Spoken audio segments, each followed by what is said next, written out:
ప్రచారం చేస్తుంది కూడా మనం తెలుసుకునే వస్తాం.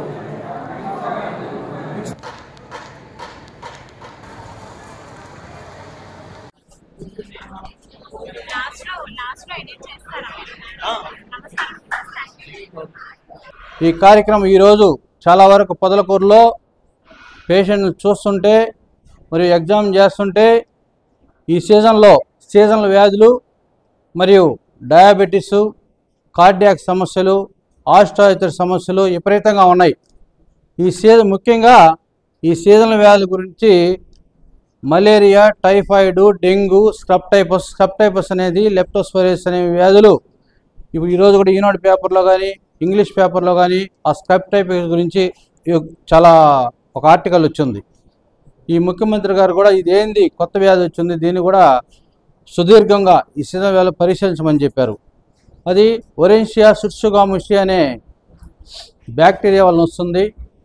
దాంట్లో ఏంటంటే మల్టీ ఆర్గాన్ ఫెయిల్యూర్ వచ్చి, జాండీస్ వచ్చి, ఫీవర్ వచ్చి, కుట్టిన ఏరియాలో ఎస్కార్ మచ్చ మాదిరిగా వచ్చేసి పేషెంట్ చాలామంది చనిపోతున్నారు డయాగ్నోజ్ చేయకుండా. దానికి ఏంటంటే యాక్చువల్గా PCR టెస్టులు, అలానే ఐజెమ్ యాంటీబాడీస్ అనే టెస్టులు చేసుకోవాలి. అలానే ఏ విధంగా నిరోధించుకోవాలి ఈ సీజనల్ వ్యాధి గురించి. కలుషితమైన నీరు, కలుషితమైన ఆహారం తీసుకోకూడదు. అలానే ఒకసారి కుక్ చేసిన తర్వాత వండిన 2 గంటల లోపలనే ఆహార పదార్థాలు తీసుకోవాలి. 2 గంటలు దాటిందంటే వాళ్ళకి chemical poisoning and Staphylococcus aureus అనే దాంతో పాయిజనింగు, సిజెల్లా, ఈకోలై అనే బ్యాక్టీరియా వల్ల వాళ్ళకి ఫీవర్ కానీ, వామిటింగ్స్ కానీ, రోటా వైరస్ వల్ల మళ్ళీ విరోచనాలు కావటం, కొన్ని కేసులు రొటీన్ ట్రీట్మెంట్ ఇచ్చినా తగ్గకుండా వాళ్ళకి ఆర్గాన్ కాంప్లికేషన్స్ వస్తున్నాయి. అలానే డయాబెటీస్ గురించి పోతే ఆ డయాబెటీస్ వల్ల ఏంటంటే చాలామందికి డయాబెటిక్ కీటోసిస్ వెళ్ళిపోతున్నారు ఎమర్జెన్సీగా. యూరిన్ ఇన్ఫెక్షన్స్ ఎక్కువ అవుతున్నాయి. నరాలకు సంబంధించిన జబ్బులు, రెటీనా ప్రాబ్లమ్స్, కళ్ళు కనిపించకుండా మసకలు రావటం, క్యాట్రాక్స్ అనేవి ఎర్లీగా రావటం. తర్వాత వచ్చేసి కిడ్నీకి సంబంధించిన డయాబెటీస్ వచ్చేసి ఎవరైతే కంట్రోల్ లేని వాళ్ళకి కిడ్నీ ఫెయిల్యూర్లో ల్యాండ్ అవుతున్నారు చాలామంది. దీని ఇంకోటి ఏంటంటే ఆహారం నియమాలు పాటించటం, అలానే మెడిటేషన్, వ్యాయామాలు చేసుకోవటం, చెడు అలవాట్ల దురలవాట్ల స్టూడెంట్స్ ముఖ్యంగా చెప్పాల్సింది ఏంటంటే ఇప్పుడుండే యువత అంతా చాలామంది ఈ డ్రగ్స్కి అలవాటు పడిపోతున్నారు. యూత్ అది బంగా కావచ్చు, అటు కొకైన్ కావచ్చు, అటు టెర్మిన్ కావచ్చు.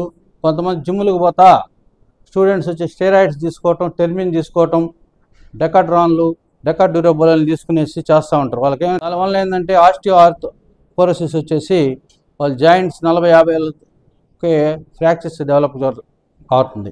అలానే రోనీ కేల్మెన్ ఆయన బాడీ బిల్డర్ వచ్చేసి 7 నుంచి 8 సార్లు మిస్టర్ ఒలింపియా విన్ అయినాడు. ఆ రోజుల్లో లేదంటే ఎక్కువగా వెయిట్స్ అయితే దానికి ఈ స్టెరాయిడ్ ఇంజెక్షన్ విరివిగా వాడి ఆయన వచ్చేసి ఇప్పుడు ఆయన అంతే నా ఏజ్ ఉంటుంది అనుకుంటా, he is not able to walk. అప్పుడు 7 సార్లు ఒలింపియా అయినాడు. వాళ్ళ ఎందుకు వస్తుందంటే ఈ లోపలుండే బోన్ లోపలుండే మూలిగ అంటాం తెలుగులో, మామూలుగా ఏంటంటే లోపలుండే బోన్ మేర అంతా మొత్తం స్క్వీజ్ అయిపోయేసి ఆ ఎర్లీ ఫ్రాక్చర్స్ డెవలప్ అయ్యేసి వాళ్ళు వచ్చే చిన్న వయసులోనే జాయింట్ రీప్లేస్మెంట్స్, ఫ్రాక్చర్స్. ఆయన 8 సార్లు ఆపరేషన్లు చేసుకున్నాడు, స్పైన్ సర్జరీ, నీ surgeries. Tony Coleman 8 times Olympic mister Olympia. అది ఒకపోతే ఇది యువతకు చెప్పాల్సి వస్తుంది కొన్ని. నేను doctor Mounika, medical oncologist, Medicover hospitals నెల్లూరులో వర్క్ చేస్తున్నాను. సో ఈ మధ్య కాలంలో క్యాన్సర్ ఇన్సిడెన్స్ అనేది చాలా వరకు పెరుగుతూ ఉంది కాబట్టి, అండ్ ముఖ్యంగా సర్వైకల్ క్యాన్సర్ అనేది ఇన్సిడెన్స్ చాలా ఎక్కువ ఉంది కాబట్టి మనం సర్వైకల్ క్యాన్సర్ గురించి నేను కొన్ని పాయింట్స్ చెప్తాను. సో చాలామంది సిమ్టమ్స్ బయటకు వచ్చిన తర్వాత డాక్టర్ని కన్సల్ట్ అయ్యే స్టేజ్కి వాళ్ళు స్టేజ్ 4లోకి వెళ్ళిపోతున్నారు. స్టేజ్ 4 అంటే చాలా మందికి లైఫ్ స్పాన్ అనేది మ్యాక్సిమం 2 years వరకే లాగగలగచ్చు ఇప్పుడున్న అడ్వాన్స్ ట్రీట్మెంట్స్తో. ఈవెన్ ఇమ్యూనోథెరపీ ఇవన్నీ యాడ్ చేసినా కూడా 2 to 3 years తప్పితే ఎక్కువ కాలం మనం పొడిగించలేము. అదే మనకి ఎర్లీ స్టేజెస్లో కానీ డయాగ్నోస్ అయితే పూర్తిగా క్యాన్సర్ క్యూర్ అయ్యే అవకాశం ఉంది కాబట్టి కొన్ని టెస్ట్ల ద్వారా మనం ఎర్లీ స్టేజెస్లో డయాగ్నోసిస్ చేసుకోవాల్సిన అవసరం ఉంటుంది. సో మెయిన్గా ఈ సర్వైకల్ క్యాన్సర్కి ఎర్లీ స్టేజెస్లో ఎలా డయాగ్నోస్ చేయాలంటే ప్యాప్స్మియర్ చేస్తాము. సో ఇప్పుడున్న హెల్త్ చెకప్స్ అన్నిట్లో కూడా ప్యాప్స్మియర్ ఇన్కార్పొరేట్ చేశారు. సో ఇది ఆడవాళ్ళకి 21 సంవత్సరం నుంచి 65 సంవత్సరాల లోపు ఎవ్రీ 3 years ఒకసారి ప్యాప్స్మియర్ చేసుకుంటే మనకి ఎర్లీ స్టేజెస్లో డిటెక్ట్ చేసే అవకాశం ఉంటుంది. అండ్ అసలు క్యాన్సర్ ఎర్లీ స్టేజెస్లో కాకుండా ప్రివెంట్ చేసుకోవడమే చాలా ముఖ్యం అనమాట. సో మీరు అందరికీ తెలిసిన statement prevention is better than cure అని వినుంటారు. సో ప్రివెన్షన్ ఎలా చేసుకోవాలి ఈ సర్వైకల్ క్యాన్సర్ అంటే, ఇప్పుడు వ్యాక్సిన్ వచ్చింది, HPV human papilloma virus vaccine అనేది వచ్చింది.